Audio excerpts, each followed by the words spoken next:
All right, welcome to a Resound Whiteboard video. I'm Eric. This is Chris. If you haven't seen our whiteboard videos before, we actually take a topic that we care about, blogged about, talked about, whatever, and break it down for you in a way that's a little bit more meaningful, because we know that not everybody likes to read 1,000 or 1,200 word blog posts, and some people are more visual, some are auditory. So I'm going to talk your head off. Chris is going to draw, but the fun part is Chris doesn't know exactly what I'm going to say. So he's got to try to draw what I'm talking about and interpret it as we go. So you ready, Chris? I'm ready. Here we go. All right, today's video, we're going to be talking about the value of, having a meaningful brand. So meaningful, great brand. I'm using the term meaningful because the research that we're citing today came from the Havas Group, from a study in 2017 about meaningful brands. And if you went and looked at the website where they have a list of meaningful brands based on this research, you're going to see a lot of really familiar big name brands, things like Google, right? So none of these brands are one where you'd be like, I've never even heard of them. They're ones that we all know, we all, respect. And so that's what the research is based on. You'll hear us use meaningful and great interchangeably, but that's what we're talking about today. So I'm going to give you, meaningful brands, nicely done. I'm going to give you three numbers today that we're going to talk about.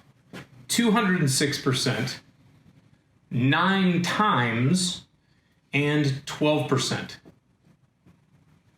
206, 9 times, 12%. Let's take the first number, 206%. The research from Havas Group says that meaningful brands outpace the stock market, the growth in the stock market, by 206%. So let me put this in terms that you might get a little bit better. So stock market roughly is like 10% average growth. So we're saying meaningful brands achieve growth that's 206%. So comparatively, that's a pretty crazy difference. I'm going to break it down like this. Think about when you were 15, going on 16.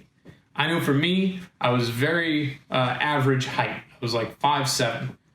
Now, typically in that year, somewhere between 13 and 15, guys will start growing at a certain amount of inches in height each year. Well, if I was average, I'd probably shoot up to like 5'9", right, in that year. But if I represented a meaningful brand or a great brand, I would have shot from 5'7" to like 6'1". I would have had this huge leap in height in that 1 year span, way over my peers. And hey, being 16 and 6'1", might have done a little bit for my confidence.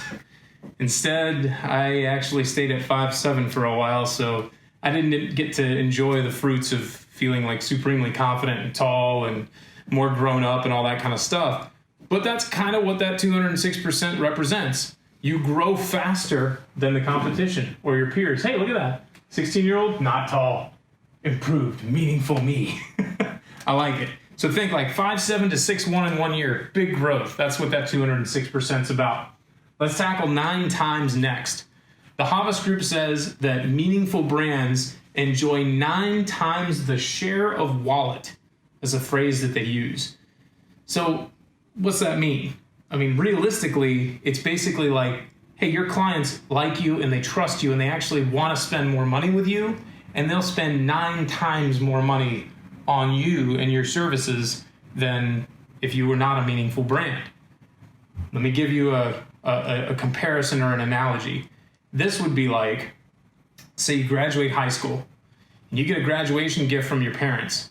Now this would be, mind you, an amazing graduation gift. I didn't get it, but some people do. Let's say they bought you a car. Pretty sweet. If we apply this idea, that you can enjoy 9 times more share of wallet. If your parents spent 9 times more money on you for your graduation gift because they really liked you and trusted you, that'd be like buying you a house instead of a car. That's a big, big jump. But in business, we can enjoy the same thing. By having a meaningful brand that is liked and trusted by our clients, we can enjoy more share of wallet, or 9 times as much, if we have invested in that meaningful brand.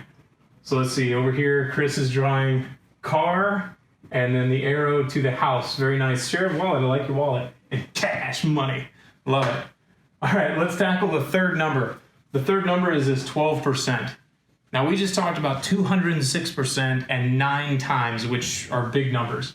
12% by comparison seems small, but the Havas Group is talking about 12% more margin.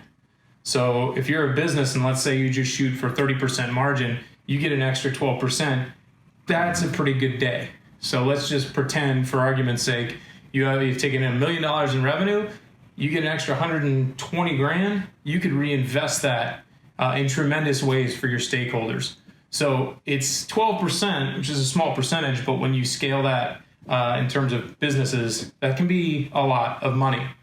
Now, let me give you an analogy here because, bar graphs and stuff are nice. 12% is sort of like if you liked chocolate and you took a Hershey bar. So you think of the Hershey bar, you think of the little squares, right? If you love chocolate and you love a Hershey bar, this is sort of like adding an extra half row of squares.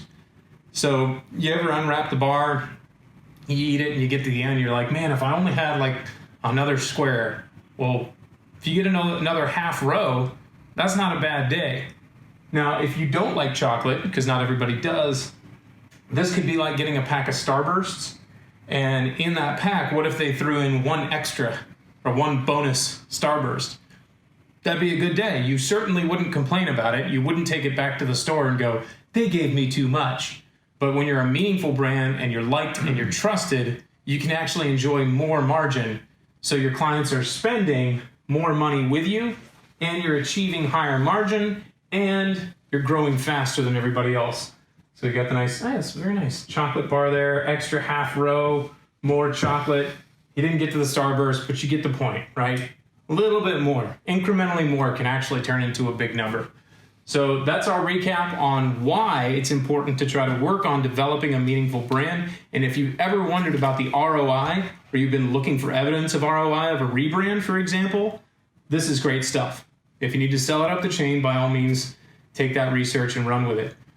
If you don't know what it means to be a meaningful brand, or you're like, well, I'm not the Googles of the world, that's cool. Our challenge is try to find one way that you can create a meaningful branded experience for your clients. Case in point, there's a great hotel in Hollywood called the Magic Castle Hotel. And what they've done is they've created the Popsicle Hotline. And what that is, it's this little red phone out by the pool. And if you're a kid and you're swimming and you're like, I want a popsicle, you go pick up the phone and they deliver the popsicle to you. Now, it's a small thing, but it's uniquely theirs. And it's a branded experience. It's something that people can count on and expect when they go there.